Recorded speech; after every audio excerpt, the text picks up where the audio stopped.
Bugun men sizga juda muhim ogohlantirishni tushuntirib beraman. Telefoningizdagi bitta ilova, bitta ruxsat, bitta SMS yoki bitta BGgona havola sabab pensiya pulingiz xavf ostida qolishi mumkin. Bu gap faqat pensionerlarga emas. Ularning farzandlari, nabiralari, qo'shnilari va qarindoshlariga ham tegishli. Chunki firibgarlar ko'pincha aynan yoshi katta insonlarni nishonga oladi. Lekin ularning telefoniga kirish uchun yoshlarning ishonchidan ham foydalanadi. Men bugun vahima tarqatmoqchi emasman. Men sizga aniq, tushunarli va amaliy ma'lumot bermoqchiman. Telefoningizda nimalar bo'lsa, xavf tug'iladi. Qaysi holatda pensiya to'lovingiz to'xtatilishi yoki pulingiz o'g'irlanishi mumkin? Qaysi holatda esa xavotirga o'rin yo'q. Videoni oxirigacha ko'ring. Chunki oxirida men telefonni tekshirish bo'yicha oddiy, lekin juda muhim qadamlarni aytaman. Hozirning o'zida kanalga obuna bo'ling, like bosing va bu videoni albatta ota-onangizga, buvingizga, bobongizga, pensiya oladigan yaqinlaringizga yuboring. Avvallari pensiya masalalari asosan mahalla, bank, pochta yoki pensiya jamg'armasi orqali hal qilinar edi. Odam qo'lida pasporti, pensiya daftarchasi yoki bank kartasi bilan borardi. Xodimlar hujjatlarni ko'radi, ariza yozilardi. Ma'lumotlar tekshirilardi. Xavf bor edi. Lekin u ko'proq qog'oz hujjatlar, noto'g'ri ma'lumot yoki kechikkan xabarnomalar bilan bog'liq edi.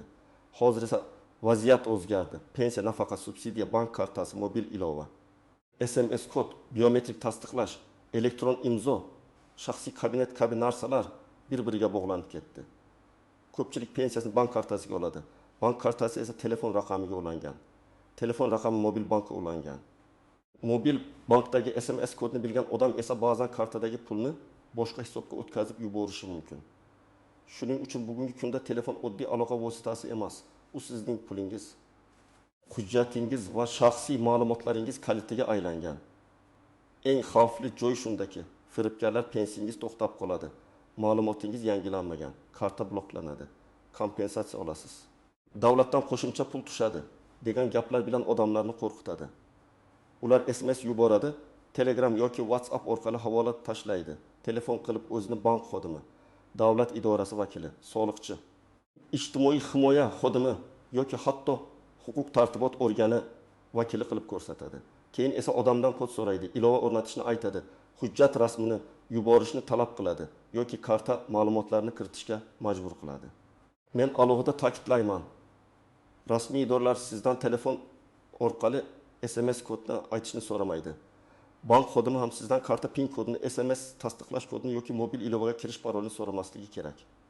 Agar kimdir bunday ma'lumot so'rasa, u qanchalik muloyim gapirmasin, qanchalik ishonarli ko'rinmasin. Bu juda katta xavf belgisi. Endi eng muhim savolga o'tamiz. Telefoningizda aynan nimalar bo'lsa, pensiya pulingiz xavfga tushadi. Birinchi xavfli narsa begona va shubhali ilovalar. Masalan, kimdir sizga pensiyani tekshirish ilovasi, davlat to'lovi, kompensatsiya olish, qarzdorlikni yopish, bank himoyasi degan nomdagi ilovani yuboradi. Uplay Market yoki App Store orqali emas, balki Telegramdagi fayl ko'rinishida keladi. Fayl nomi chiroyli bo'lishi mumkin. Pensiya tab, yangi to'lov tab, bank security tab, yordam puli tab. Agar siz bunday faylni o'rnatsangiz, u telefoningizdagi SMSlarni o'qishi, ekrandagi harakatlarni ko'rishi, kontaktlaringizni olib ketishi yoki mobil bankingizga kirishga urinish uchun ishlatilishi mumkin. Misol keltiraman. Tasavvur qiling, 18 yoshli otaxon pensiyasini har oyning 10 sanasida kartaga oladi. Unga Telegramdan xabar keladi. Sizga 720 ming so'm qo'shimcha kompensatsiya tayinlandi, olish uchun ilovani o'rnating. Otaxon ishonadi. Ilovani o'rnatadi. Ilova SMS ga ruxsat so'raydi. Keyin firibgar mobil bankka kirishga urinadi. Bank SMS kod yuboradi. Zararli ilova esa bu kodni o'qib oladi. Natijada kartadagi 1 million 800 ming so'm pensiya bir necha daqiqada boshqa kartaga o'tib ketadi. Bu yerda pensiya davlat tomonidan olib qo'yilgani yo'q, lekin odam pensiyasidan ayrildi. Oddiy telefon xatosi katta moliyaviy zarar keltirdi. Ikkinchi xavfli narsa SMS kodni boshqalarga aytish. Ko'p odamlar SMS kodni oddiy raqam deb o'ylaydi. Aslida SMS kod bu kalit. U uyingiz kalitidan ham xavfli bo'lishi mumkin. Chunki u orqali pul bir zumda yechiladi. Firibgar telefon qiladi va shunday deydi: "Amaki, sizning pensiya kartangizda shubhali operatsiya bo'lyapti. Hozir bloklamasak pul ketadi. Telefoningizga kod keldi. Ayting. Men himoya qilib qo'yaman." Odam qo'rqadi va kodni aytadi. Aslida firibgar o'sha kod bilan kartani o'z qurilmasiga ulaydi yoki pul o'tkazmasini tasdiqlaydi. Uchinchi xavfli narsa masofadan boshqarish ilovalari. iDesk, TeamViewer, Rusdesk, Android yoki shunga o'xshash dasturlar aslida yomon dastur emas. Ular mutaxassislar tomonidan kompyuter yoki telefonni masofadan so'zlash uchun ishlatiladi. Lekin firibgarlar aynan shu ilovalardan foydalanib, pensionerning telefonini o'z qo'liga oladi. Ular men bank xodimman, telefoningizda virus bor, ekran tekshirishimiz kerak deydi. Keyin odamga ilova o'rnatishni aytadi.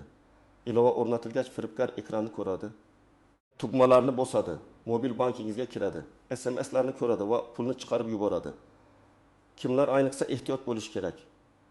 Birinchi navbatda pensiya bank kartasiga oladiganlar. Ikkinchi, telefonida mobil bank ilovasi bor pensionerlar. Uchinchi, farzandining yoki nabirasining telefonidan foydalanib pensiya kartasini tekshiradiganlar. To'rtinchi, Telegram, WhatsApp, Facebook orqali ko'p havolalarni ochadiganlar. Beshinchi, davlatdan pul, aksiya, yordam, ro'yxatdan o'ting kabi xabarlarga tez ishonadiganlar. Kimlar unchalik xavotir qilmasa bo'ladi. Agar telefoningizda faqat rasmiy do'konlardan o'rnatilgan ilovalar bo'lsa, SMS kodingizni hech kimga aytmasangiz, bank kartangiz ma'lumotlarini begona saytlarga kiritmasangiz, telefoningizni boshqa odamga bermasangiz va pensiya masalalarini faqat rasmiy idoralar orqali hal qilsangiz, xavf ancha kamayadi. Lekin men ehtiyotkorman deb butunlay beparvo bo'lish ham noto'g'ri. Firibgarlarning usullari har oy yangilanadi. Yana bir real holatni olaylik. Bir ayolga qo'ng'iroq qilishadi va sizning pensiyangiz qayta hisob-kitob qilindi. Endi oyiga 300 ming so'm ko'proq olasiz, lekin ma'lumotni tasdiqlash kerak deyshadi. Ayol xursand bo'ladi. Undan pasport seriyasi, JSHSH raqami, karta raqami va karta orqasidagi kodni so'rashadi, u yuboradi. Keyin esa kartadan pul yechiladi. Bu yerda firibgar ayolning orzusidan foydalandi. Hamma ko'proq pensiya olishni xohlaydi. Shuning uchun men doim aytaman, sizga pul berishni va'da qilgan odam birinchi bo'lib sizdan kod, karta ma'lumoti yoki ilova o'rnatishni so'rasa, darhol to'xtang. Yana bir misol, pensioner boboga siz tirikligingizni tasdiqlamadingiz, pensiyangiz to'xtatiladi degan xabar keladi. Bu gap odamni juda qo'rqitadi. Chunki pensioner uchun pensiya asosiy daromad manbai. U havolani bosadi, sahifaga kiradi, pasport ma'lumotlarini yozadi, karta raqamini kiritadi. Sahifa rasmiy saytga o'xshaydi. Unda bayroq rasmi, gerb, davlat idorasi nomiga o'xshash yozuvlar bo'ladi. Lekin manziliga qarasangiz, u g'alati harflar almashgan, ortiqcha belgilar bor yoki umuman xorijiy domen. Natijada shaxsiy ma'lumotlar firibgar qo'liga tushadi. Endi men muhim bir nozik masalani tushuntiraman. Telefoningizda shu narsa bo'lsa pensiyangizni olib qo'yishadi degan gapni to'g'ri tushunish kerak. Davlat idorasi sizning telefoningizda oddiy bir ilova borligi uchun pensiyangizni avtomatik tortib olmaydi. Pensiya qonuniy asoslar bo'yicha tayinlanadi, to'lanadi yoki ayrim holatlarda to'xtatiladi. Masalan, noto'g'ri hujjat taqdim etilgan bo'lsa, odam boshqa turdagi ta'minotga o'tgan bo'lsa, vafot holati qayd etilgan bo'lsa, yashash yoki ro'yxat ma'lumotlarida muammo bo'lsa, ayrim nafaqa turlarida daromad yoki tarkib haqidagi ma'lumotlar o'zgargan bo'lsa, to'lov tekshiruv uchun vaqtincha to'xtashi mumkin. Lekin telefoningizdagi virus yoki shubhali ilova pensiyani rasmiy tartibda olib qo'yishga sabab bo'lmaydi. Ammo shu ilova sabab pensiya pulingiz o'g'irlanishi mumkin. Farqni tushunish juda muhim. Birinchi holatda davlat organi hujjat asosida qaror qiladi. Ikkinchi holatda firibgar sizning telefoningiz, SMSingiz yoki kartangiz orqali pulingizni olib ketadi. Ko'pchilik bu ikki narsani aralashtirib yuboradi. Firibgarlar ham aynan shu chalkashlikdan foydalanadi. Davlat pensiyangizni to'xtatadi deb qo'rqitib, aslida kartangizdagi pulni o'g'irlaydi. Istisnolar ham bor. Masalan, ba'zi rasmiy xizmatlar haqiqatan ham telefon orqali xabarnoma yuborishi mumkin. Bankdan SMS kelishi mumkin. Davlat xizmatlari portali sizga xabar yuborishi mumkin. Mobil ilova orqali ma'lumot ko'rsatishi mumkin. Lekin rasmiy xabar bilan firibgar xabarning farqi bor. Rasmiy xabar odatda sizdan SMS kodini boshqa odamga aytishni so'ramaydi. Karta orqasidagi 3 xonali kodni talab qilmaydi. Telegram orqali APK fayl yubormaydi. Tezda bo'lsing. Bo'lmasa pensiya yo'qoladi deb shoshiltirmaydi. Yana bir nozik jihat, telefoningizni qarindoshga berish ham xavf tug'dirishi mumkin. Men bu yerda hech kimga ishonmang demayapman. Lekin amaliyotda ko'p holatda pensionerning mobil banki farzandi yoki nabirasi telefoniga ulangan bo'ladi. Ba'zan yoshlar telefoniga turli o'yinlar, shubhali ilovalar, noma'lum VPN'lar, bepul kino dasturlari o'rnatadi. Agar o'sha telefon orqali pensionerning karta SMS'lari kelayotgan bo'lsa, xavf oshadi. Pensiya kartasi kimning nomida bo'lsa, telefon raqami ham imkon qadar o'sha odam nazoratida bo'lishi kerak. Pitfall, ya'ni ko'pchilik tushadigan tuzoqlardan yana biri faqat karta raqamini bersam bo'ladi. Axir karta raqami bilan pul yechib bo'lmaydi degan fikr. Ha, oddiy karta raqami bilan har doim ham pul yechib bo'lmaydi. Lekin firibgar karta raqami, telefon raqami, ism, familiya, pasport ma'lumoti va SMS kodni birlashtirsa, xavf keskin oshadi. Ma'lumotlar bo'lak-bo'lak yig'iladi. Siz bugun karta raqamini berdingiz, ertaga kodni aytdingiz, 3-kuni pasport rasmini yubordingiz. Firibgar uchun bu juda yetarli bo'lishi mumkin. Yana bir tuzoq, menga davlatdan yordam puli chiqibdi degan soxta ro'yxatlar. Guruhlarda 1952 yildan 1915 yilgacha tug'ilganlarga 1 million 200 ming so'm beriladi. Pensionerlarga yangi kompensatsiya, kommunal to'lov uchun pul degan xabarlar aylanadi. Odam havolani bosadi. U yerda so'rovnoma bo'ladi. Ism, telefon, karta, SMS. Ba'zan sahifa hatto sizdan xabarni 10 ta guruhga yuborishni so'raydi. Rasmiy davlat xizmati hech qachon pul berish uchun sizdan xabarni guruhlarga tarqatishni shart qilmaydi. Yana bir noaniq holat, qarzdorlik. Ba'zi odamlar agar telefonimda kredit ilovasi bo'lsa, pensiyamni olib qo'yishadimi deb so'raydi. Kredit yoki qarz masalasi alohida huquqiy tartibga ega. Agar sud qarori, ijro hujjati yoki qonuniy ushlab qolish asoslari bo'lsa, ayrim to'lovlardan ma'lum miqdorda ushlab qolish mumkin bo'ladi. Lekin telefoningizda kredit ilovasi borligi o'z-o'zidan pensiyangizni olib qo'yadi degani emas. Xavf shundaki, soxta kredit ilovalari shaxsiy ma'lumotlaringizni yig'ib, keyin bosim o'tkazishi yoki firibgarlik qilishi mumkin. Shuning uchun kredit, qarz, investitsiya, pul ishlash ilovalarini o'rnatishda nihoyatda ehtiyot bo'lish kerak. Endi men sizga aniq qadamlarni aytaman. Iltimos, bu qismini telefoningizni qo'lga olib, yaqinlaringiz bilan birga tekshirib chiqing. Birinchi qadam. Telefoningizdagi ilovalarni tekshiring. Android telefonlarda sozlamalarga kiring, ilovalar bo'limini oching. Nomi tushunarsiz, o'zingiz o'rnatmagan pensiya, bank himoyasi, kompensatsiya, to'lov, update, security kabi shubhali nomdagi ilovalarni ko'rsangiz, darhol e'tibor bering. Agar ilova sizga notanish bo'lsa, avval farzandingiz yoki ishonchli mutaxassis bilan maslahatlashing, keyin o'chiring. Ikkinchi qadam. SMS va maxsus ruxsatlarni tekshiring. Ilova SMSlarni o'qish, telefon qo'ng'iroqlarini boshqarish, ekranni yozib olish, boshqa ilovalar ustidan chiqish, maxsus imkoniyatlardan foydalanish ruxsatini olgan bo'lsa, bu xavfli bo'lishi mumkin. Ayniqsa, bankka aloqasi yo'q ilova SMSga ruxsat so'rasa, bu juda shubhali. Masalan, fon rasmiy ilovasi nima uchun SMS o'qish kerak? Chiroq ilovasi nima uchun kontaktlaringizni olish kerak? Bunday ruxsatlarni bekor qiling. Uchinchi qadam, masofadan boshqarish ilovalarini qidiring. iDesk, TeamViewer, RusDesk kabi ilovalar telefoningizda bor yo'qligini tekshiring. Agar siz ularni o'zingiz aniq maqsadda ishlatmasangiz, o'chiring. Agar kimdir telefon orqali shu ilovani o'rnating, men yordam beraman desa, ayniqsa bank, pensiya yoki karta masalasida darhol suhbatni to'xtating. To'rtinchi qadam, bank ilovasini tekshiring. Mobil bankingizga kiring va ulangan qurilmalar, oxirgi operatsiyalar, karta limitlari, internet to'lovlari bo'limlarini ko'ring. Agar notanish qurilma ulangan bo'lsa yoki tushunarsiz pul o'tkazmalari bo'lsa, darhol bankning rasmiy raqamiga qo'ng'iroq qiling. Rasmiy raqamni SMSdagi yoki begona xabardagi raqamdan emas, bank kartangiz orqasidan. Bankning rasmiy saytidan yoki ilovaning o'zidan oling. 5-qadam, SIM kartangiz kimning nomida ekanini tekshiring. Pensiya kartangizga ulangan telefon raqami boshqa odam nomida bo'lsa, kelajakda muammo chiqishi mumkin. Raqam yo'qolsa, qayta tiklashda qiyinchilik bo'ladi. Imkon bo'lsa, pensiya va bankka ulangan asosiy telefon raqami o'zingizning nomingizda bo'lsin. 6-qadam, hujjatlaringizni tartibga keltiring. Pensiya bilan bog'liq rasmiy masala bo'lsa, pasport yoki ID karta, pensiya hujjatlari, bank kartasi, telefon raqami, ariza nusxasi, bank ko'chirmasi kerak bo'lishi mumkin. Agar pensiya kechiksa yoki to'xtab qolsa, avval bankdan karta holatini tekshiring. Keyin pensiya jamg'armasi bo'limiga yoki tegishli rasmiy xizmatga murojaat qiling. hech qachon Telegramdagi noma'lum operatorga pasport rasmini, karta rasmini, SMS kodini yubormang. 7-qadam, shubhali xabarlarni saqlab qo'ying. Agar sizga firibgar qo'ng'iroq qilgan bo'lsa, raqamni yozib oling. SMS yoki Telegram xabar bo'lsa, skrinshot qiling. Pul yechilgan bo'lsa, bankdan operatsiya ma'lumotini oling.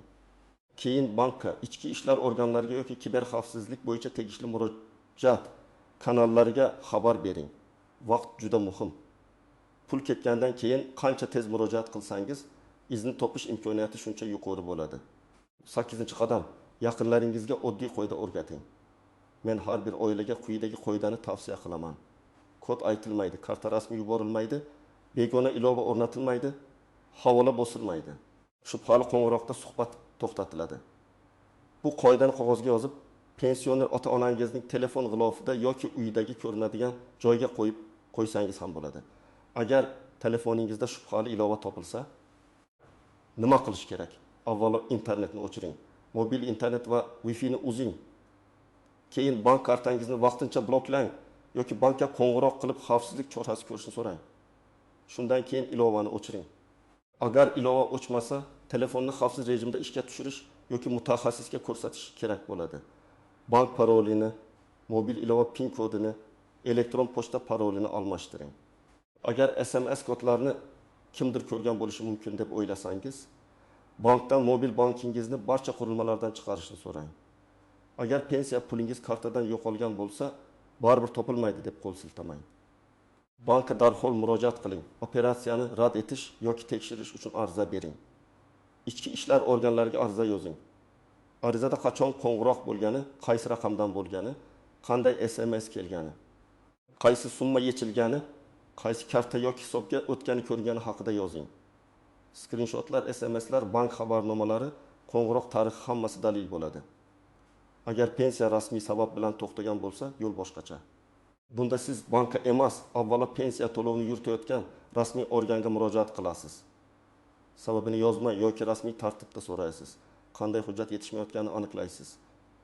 Agar ma'lumotlarda xatolik bo'lsa, uni tuzatish uchun ID karta, yashash manzili, mehnat staji, nogironlik, bo'g'uvchisini yo'qotganlik yoki boshqa tegishli hujjatlar talab qilinishi mumkin. Muhim, bu masalani begona odam orqali emas, rasmiy idora, davlat xizmatlari markazi yoki ishonchli rasmiy platformalar orqali hal qilish kerak. Men yana bir narsani alohida aytaman. Farzandlar, sizlar ham mas'ulsizlar. Ota-onangiz men telefonni yaxshi bilmayman desa, bu ularning aybi emas. Bugungi firibgarliklar juda murakkab. Ba'zan oliy ma'lumotli, texnikadan xabari bor odamlar ham aldanadi.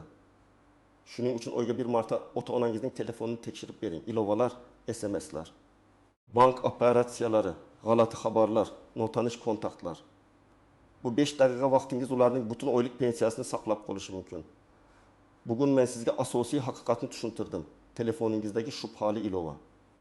Begona havola, SMS kod yoki masofadan boshqarish dasturi pensiya pulingizga real xavf tug'diradi.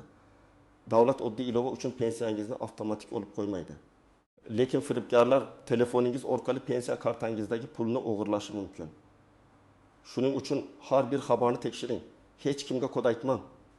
Begona ilova o'rnatmang va pensiya masalalarini faqat rasmiy yo'l bilan hal qiling. Hozirning o'zida telefoningizni tekshiring. Agar pensioner ota-onangiz, buyingiz, bobongiz bo'lsa, ularga qo'ng'iroq qiling yoki yoniga borib telefonini birga ko'rib chiqing. Izohlarda yozing. Sizga ham pensiya, kompensatsiya, bank kartangiz bloklanadi degan shubhali xabarlar kelganmi? Tajribangiz boshqalarga yordam berishi mumkin. Videoga like bosing, kanalga obuna bo'ling va bu ma'lumotni yaqinlaringizga yuboring. Chunki bir ogohlantirish kimningdir oylik pensiyasini saqlab qolishi mumkin.